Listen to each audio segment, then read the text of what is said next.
African Americans have called our nation to greatness. The African American community stood up again. From our earliest days, Black history has been American history. We're the scientists and inventors who helped unleash American innovation.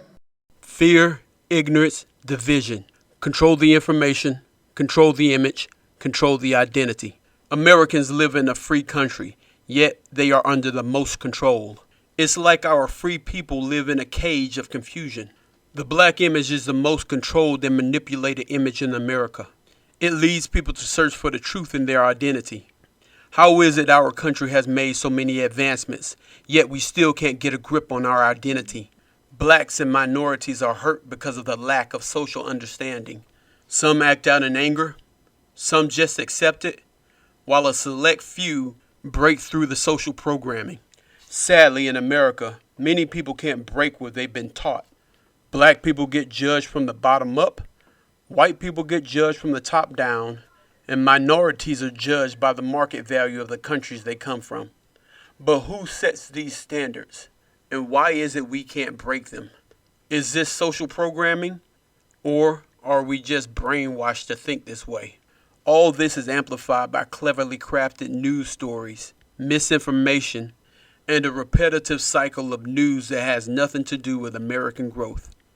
That's why 90% of American news is designed to scare you and keep you living in a state of fear. This is why the American government would rather burn books about slavery than pay reparations. Then once a year, they use Black History Month as an excuse to remind black people about slavery. And why do they do this?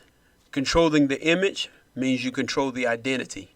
Controlling the identity means you control the mind of the person. You see, this is an old trick that pimps learned from the government that was brought forward from slavery. It started in Haiti. A group of slaves learned that they were the descendants of a warrior tribe, so they band together and fought against their oppressors. Once the news reached America, the Confederate government made it illegal to teach slaves to read. If slaves can't read about their history, they will never learn. They will know only what they are told. This is when America started to control the black image. This tactic continued for centuries by giving blacks poor education, substandard living, and controlling the job market by only hiring a certain image.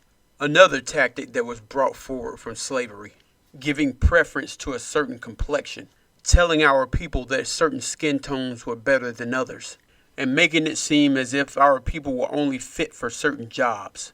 Why do you think that so many women in entertainment believe they have to be half naked in order to get attention? Why do you think they use our men to play the most grueling of sports, but they can't own a team? Why do you think that positive rap music gets pushed to the background, while songs about killing, women, money, and drugs get played in constant rotation? The biggest problem is not what they say, it's what we accept. What would happen if 10 million black men learned that they were the direct descendants of kings, pharaohs, and warriors? If you answer this question with fear, you may be the victim of post-slavery programming. If you said nothing, then you are the product of social brainwashing. But if you are determined to find the truth and control the positive black image, you are one of us. Take action that matters. That's how you make a difference.